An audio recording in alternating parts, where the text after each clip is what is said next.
All right, everyone, welcome to the Brad and Kyle channel. And first, hit that like and subscribe button. And if you're looking for more coaching, hit the link in the description below. Kyle and I and our coach, Daniel Puerto, and our Brad and Kyle membership. It's a great community. If you're looking to get better, click the link. And in this video, we're going to be talking about how to hook a bowling ball with two hands. Stay tuned.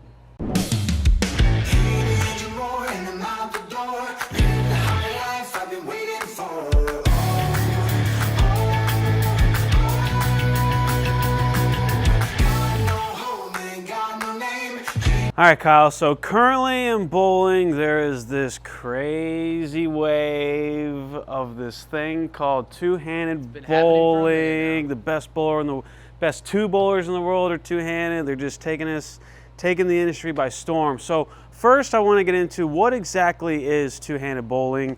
And it's basically as simple as you just take your thumb out. So if you were to come into a bowling center and grab a local house ball, there will be 3 holes in it. You put your fingers in, and then like Kyle and I did, we put our thumb into a thumb hole.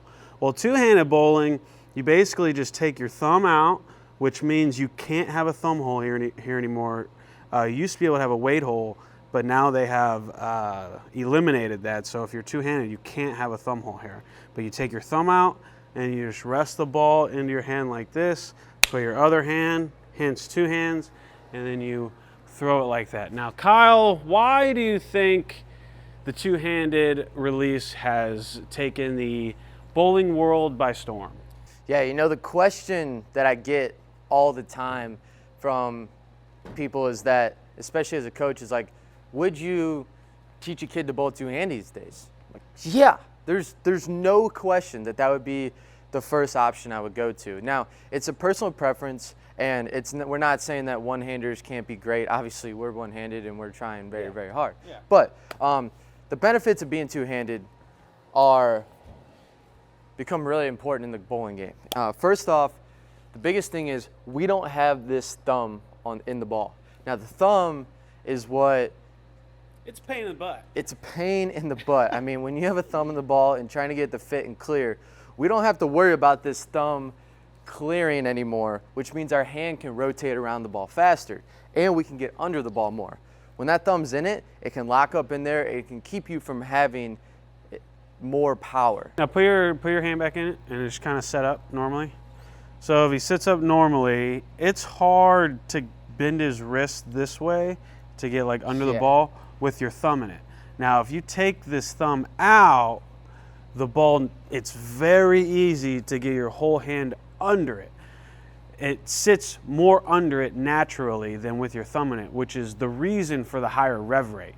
When you go two-handed, one thing you'll see is that your rev rate will be pretty high compared to a one-hander naturally. Now that's not always a good thing, but that is definitely something that two-handed bowling gives you. Yeah, being two-handed allows us, and if you've watched maybe some of our other how to hook a bowling ball videos, you'll see that one of the biggest things is keeping that hand under the ball. When we say under the equator of the ball, when we want to generate revs, we want our hand to be under it. We don't want to be on top. Well, if my hand is just resting here, I can just hold that ball under. So A, we get to be under the equator, and B, now that we don't have our thumb in, our hand can just fly around the ball. We can't be really squeezing it a whole lot. Yeah, I mean, you got to think like in a length of a 56-game tournament, if you have a group of guys that, or a group of one-handers, and let's say they change their tape a couple times a tournament, 3 or 4 times a tournament. Well, that's something a two-hander doesn't have to do. So just those little tiny things of just changing tape to make sure your ball's fitting, a two-hander doesn't have to worry about. And over a course of 56 games, well, how many pins does that accumulate to? I don't know. Maybe not many some weeks, maybe some. Maybe some patterns, they play the hook better than other patterns. I know two-handers, they kind of struggle on like shorter patterns because their ball automatically hooks so much that a shorter pattern, they have a hard time controlling it. So they got to go down to like a urethane and a plastic. But that just kind of shows you how much hook you get off a two-handed.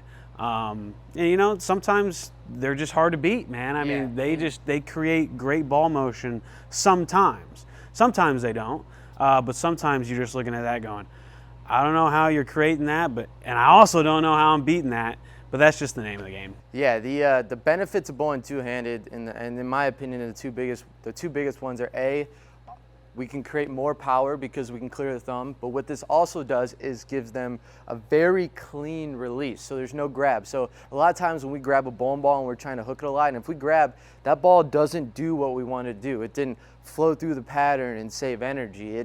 It read too early or never hooked at all because we were grabbing it and we didn't get off our hand really clean. But when your thumb's not in there, it is extremely easy to get that ball clean off your hand. So not only does it give you more power, but it's able to give you a cleaner release a lot of times. Yeah, and the one more thing about like higher rev rate is it makes the oil move a little faster.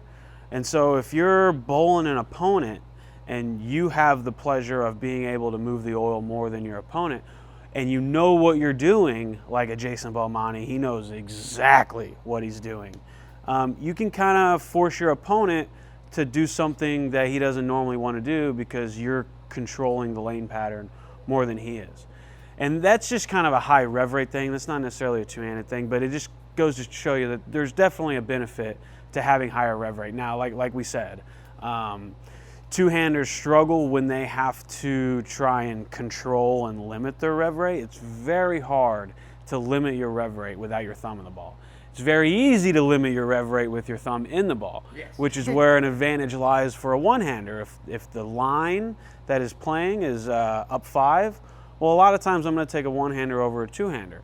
If a two-hander's, if the line everybody playing is lofting the left gutter, well, then I might probably take a two-hander, if they're really, really good. I don't want to say one way is better than the other because it's so conditional. It's conditional on the person too. Take a really good two-handed bowler and he's tired that day, he might not be very good. So I don't want to say one's better than the other, but there are definitely advantages and reasons why people should go two-handed. We can't just not talk about them. I think I'm making a switch. I'm going to do it. Let me throw a shot. Let's see how the two-handed game's looking. Thumb out. Kyle's actually pretty good two-handed. That was kind of terrible. Wait, it looked pretty good. I thought the ball was supposed to hook more. All right, forget everything we said. But seriously, guys, the two-handed wave is here. It's happening, and it's just another great option to bowl. There's a lot of great two-handers out there, but they're not good because they are two-handed. They're good because they've worked their butt off. And a lot of the same principles to be good one-handed are the same as two-handed. Just because you decide to throw the ball with two hands isn't just going to translate into you being a great bowler. No, it might translate into you having a higher rev rate and more pin action, but if you don't know how to control it or what balls to throw or where to play, then all those things don't even matter. So yeah, two-handed bowling, it's a powerful thing. We've seen so many youth bowlers. Yeah. I mean, Jason Belmonte has completely transformed the game. Simonson's, almost as good as Belmo, if not just as good. So yeah, they're hard to beat. They create advantages in small ways. But like we said, you can get it done either way. There's a lot of really great one-handers. But the two-handed wave is interesting, and we just wanted to talk about it. Yeah. So yeah. All right, so that is a little bit about the two-handed release. It's so kind of amazing to watch Jason Belmonte bowl at his best because it's quite incredible with the new style that's come about the past 10 years. I know a lot of our audience is two-handers out there. All you guys have a lot of power, more power than what Kyle and I had when we were your age. But it is a new wave and it's here to stay. So if you like this video, make sure you guys like, subscribe. We also have a coaching membership where us, Coach Daniel, coach not only one-handers, but we have a few two-handers, especially some new two-handers. Yes, so they're getting better. Either way you bowl, we love you. We love you. So thank you guys. If you're interested, click that link in the description and we'll see you on the next video.